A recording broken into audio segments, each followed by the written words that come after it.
남자들이 거친 남자들인데 전과가 많은 사람들이거든요. 근데 그 사람들에 의해서 여자들 한 30몇 명이 지하 식당에 다 끌려 들어갔어요. 밤새 거기서 이제 폭언, 폭행을 당했어요.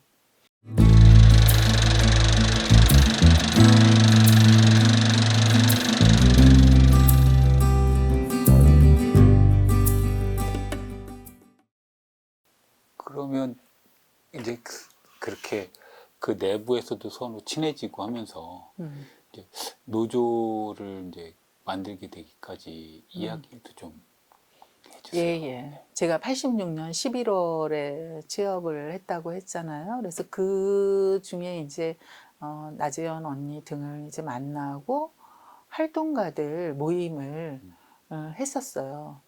이제 지금 기억하면 비가 죽죽 오는 날 여기 주원곡에 있는 누군가의 자취방에서 첫 모임을 했었던 장면이 지금도 생각이 나거든요.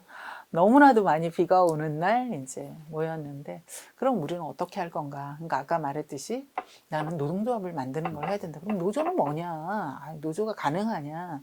이런 얘기들을 하고, 또 한편으로는 그때 이제 박종철 열사가 돌아가시게 되고 막 이런 사회적으로 막 이런 과정에서 또 이제 홍보물 이런 것도 서로 공유하고, 또 6월 항쟁이 있을 때 그것도 이제 같이 연락해서 가기도 하고 이런 부분들이 있었고, 그러면서 7월 달에 이제 저희가 노조를 만들어야겠다 하는 게 좀 빨라졌어요. 왜 그러냐면 자칫 이거를 더 지연시키면 이 학생 출신들 중에 신분이 드러날 우려가 있겠다 하는 좀 위기감이 한편으로는 있었습니다. 한독금속이 노조를 만들었다는 것도 상당히 자극이 되었지만, 우리가 그동안 모임을 하고 이제 조직화를 하고 이런 과정에서 자칫 지연될 때 신분이 들어갈 문제가 있겠다 해갖고, 이제 저희가 이제 한번 모이려다가 좀 더 모이자 해갖고 7월 25일인가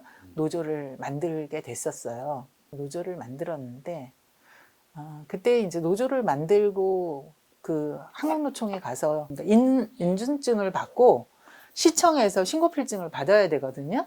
근데 그 다음날, 노조를 만든 다음날, 인천에 엄청난 그 폭우가 내렸었어요. 그 인준증을 받으러 가는데 막 그 무릎까지 비가 와서 그걸 헤치고 갔다가 왔는데 막 공장은 난리가 났습니다. 그때 부평에 지금도 복해천이 있잖아요. 거기 그쪽이 그냥 넘쳐갖고 그 노조를 설립하고 와서 이렇게 보고대를 보통 하는데 엄두를 못할 정도로 그 공장에 그냥 비가 들어와서 난리가 났었던 그런 과정들이 있었고, 회사에서는 이제 노조가 만들어지니까 이제 노조를 탈퇴시키려고 하고, 그때 우리 중에 신수자라는 언니가 있었는데 2대 특수교육학과를 나온 언니예요. 워낙 인물이 뛰어나요. 그 키도 크고 훤출하고 이러고 좀 그런 언니가 있었는데 신분이 드러났었나 봐요. 그런데 이제 그 학생들이나 그 현장에는 뭐라고 얘기를 했냐면, 특수교육을 받고 침투한 2대 특수교육학과였잖아요. 근데 특수교육을 받고 침투한 위장취업자들이 있다 그래갖고 막 뭔가 이렇게 북한에서 넘어온 그런 분위기와 같이 만들었던 그런 과정이 있었습니다. 그래서 이제 막 학생들한테 이제 너희들 노조하면 너희 집으로 다시 돌려보내겠다, 고향으로, 이런 협박도 하고 막 이런 과정들이 있었고요. 근데 이제 그 당시에는 이 노조가 바로 신고필증을 받아야 되는데 어려움이 생겼어요. 제가 공장에 11월 18일 날 입사를 했는데 노조를 만든 건 7월 25일이거든요. 이전에 섬유 공장에 있는 사람들 모두 내보내고 새로 사람을 뽑은 거거든요. 근데 그 당시엔 30명 이상 모여야 하고 노조위원장의 조건이 1년 이상 된 자예요. 그러니까 사무직에 있는 사람들은 1년 이상 된 사람이 있는데 현장에 있는 사람들은 1년 이상 된 사람이 없는데, 그래서 시청에서 바로 신고필증을 안 주는 거예요. 그래서 8월 달에 반려한다는 소문이 있었어요. 그래서 안 된다 그러면. 그래갖고 반려시키기 전에 저희가 회사 사장 면담을 한다 하면서 점거에 들어간 거예요. 30여 명이. 그때 이제 구사대들이 있었습니다. 근데 섬유 공장 시절에 반장들이 남자들이 거친 남자들인데 전과가 많은 사람들이었거든요. 그 사람들을 노조 이제 만든 다음에 다시 다 들여온 거예요. 근데 그 사람들에 의해서 여자들 한 30 몇 명이 지하 식당에 다 끌려 들어갔어요. 지하 식당에 끌려 들어와서 밤새 거기서 이제 폭언, 폭행을 당했어요. 근데 이제 제가 사실은 이렇게 오랫동안 이 길을 가는데 그날의 사건이 결정적인 역할을 했었습니다. 제가 공장에 들어온 게 뭐냐면 이념적으로나 아니면 의식적으로 그 시대의 상에 의해서 나도 이제 부끄럽게 살지 말고 소시민으로 사는 것에 대해서 좀 부채감, 책임감, 뭐 이런 부분으로 이제 공장에 들어온 측면이 있었잖아요. 근데 그날 이제 제가 분노했던 건 뭐냐면, 저를 혼자 몰래 위원장을 길거리에서 잡아다가 뭐 때렸다 하면은 혹시 덜 할지 모르는데 저의 분노는 어디에 있었냐면 이 여성들이 30 몇 명이 두 눈을 번쩍 뜨고 있는데 공공연하게 거기에서 집단적인 폭력을 행사하고 폭언을 하고 괴롭힘을 하고 감금을 하고 이런 부분에 대해서 도대체 노동자라는 게 뭘까?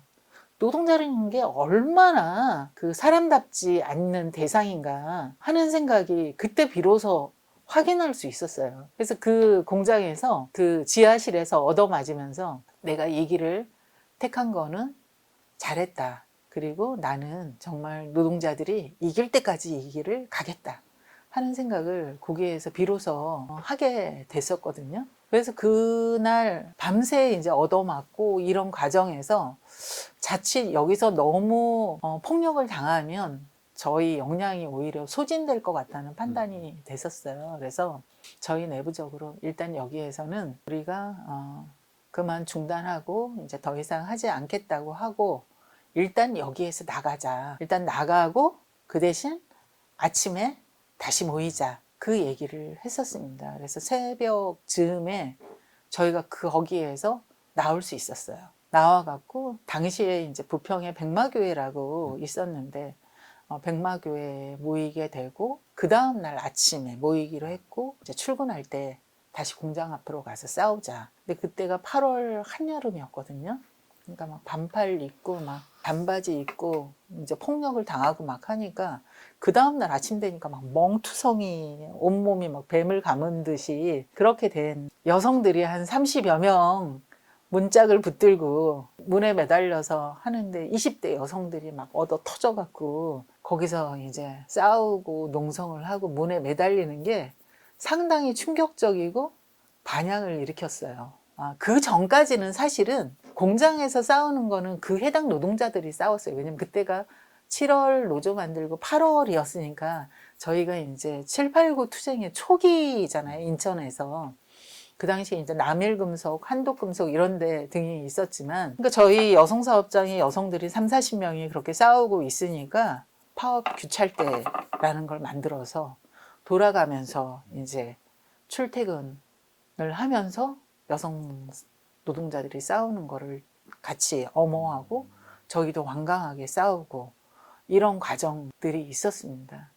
그래서 결국은 승리를 했어요. 학생들에게도 장학금을 주고 뭐 등등 여러 가지 임금 인상을 하고 그때 이제 학생 출신이라고 해서 해고됐던 사람들도 복직을 시키고 이렇게 했었어요. 그리고 신고필증은 그 당시에 이제 나오지 않았지만 노조로 인정을 받아서 제가 상근도 하고 노조 사무실도 확보하면서 활동을 하게 된 거죠. 그래서 이제 주변에 있는 노동자들에게 되게 많이 각성을 주고 이 투쟁이 하나의 학습의 기회가 되는 거였죠. 그래서 자신의 사업장에서도 노조를 만들고 싸우고 노동자들이 싸울 때는 혼자 싸우는 것이 아니라 함께 노동자들이 연대해야 하는 것이구나 하는 부분들이 됐습니다. 저희가 이제 승리를 하면서 현판식을 할 때 상당히 많은 노동자들과 지역에 있는 활동가들, 그다음에 시민사회 단체 모두가 같이 하는 거였고, 그래서 그 뒤에 노조를 만들고 현판식을 하는 게 되게 중요한 각 사업장의 투쟁의 과정이었고 연대의 장이 되었던 거죠.